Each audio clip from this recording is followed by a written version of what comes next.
Shalom Bapak Ibu, Saudara-saudari yang Tuhan Yesus kasihi. Kita mengucap syukur untuk berkat Tuhan yang kita rasakan di hari ini. Kita akan kembali membaca dan merenungkan firman Tuhan.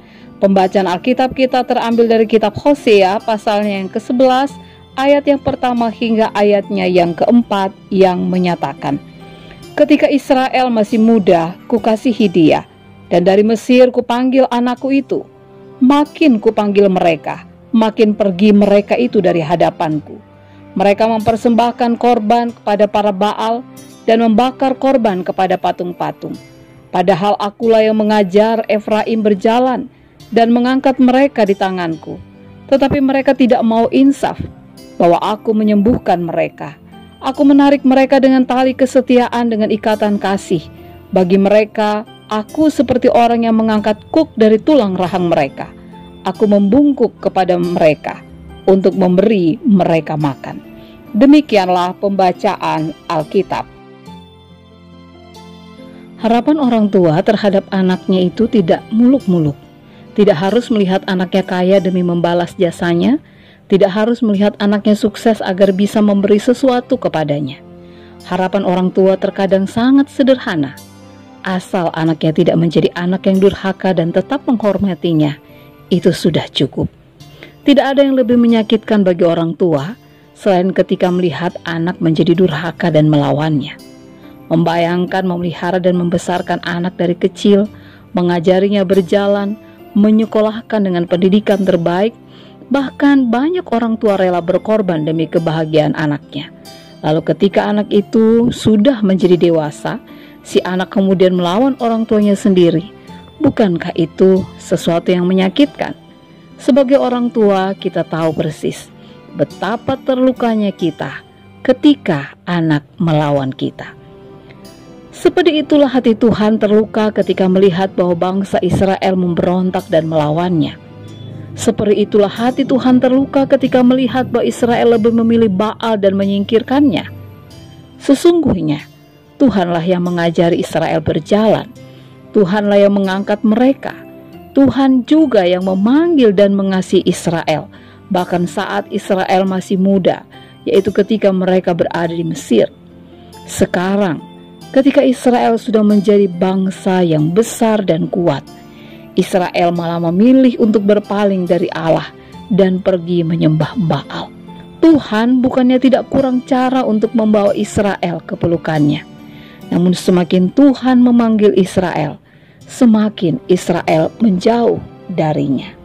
Bapak, Ibu, Saudara-saudari yang Tuhan Yesus kasihi, melalui perenungan ini kita diingatkan bahwa kita pun sebenarnya bukanlah siapa-siapa. Jika hari ini kita ada sebagaimana adanya kita sekarang ini, bukankah itu semua karena kasih karunia Allah? Pantaskah kita menganggap semua yang kita miliki atau yang kita peroleh hari ini adalah hasil jerih payah kita sendiri?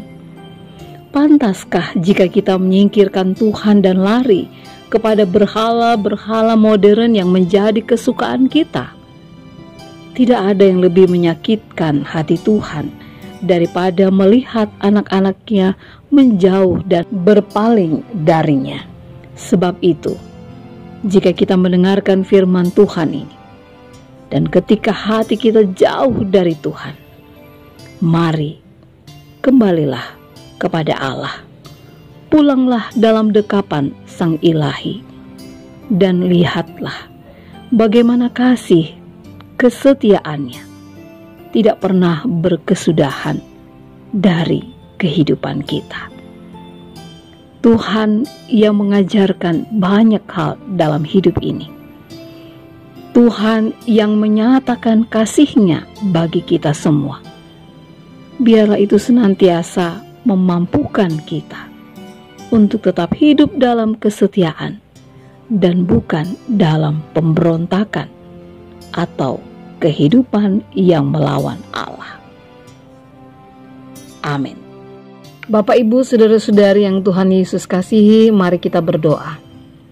Bapa di sorga, kami datang kepadamu mengucap syukur karena Tuhan senantiasa mengingatkan kami melalui firman yang kami baca dan kami renungkan. Ampunilah kami ya Tuhan, Jikalau seringkali kami menjadi pribadi yang tidak taat, yang tidak setia, bahkan selalu cenderung untuk melawan dan memberontak terhadap-Mu. Berikan kami kemampuan Tuhan, agar kami bisa melihat apa yang menjadi kehendak Tuhan, menyadari keberadaan kami masing-masing, bagaimana kehadiran kami, atau bagaimana adanya kami hari ini. Itu semua karena anugerah Tuhan.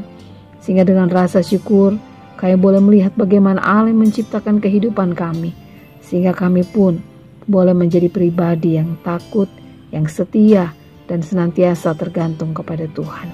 Terima kasih Bapa. Kami hanya meminta kemurahan dan kasih sayang-Mu untuk senantiasa membaharui kehidupan kami. Di dalam nama Tuhan Yesus kami berdoa. Amin.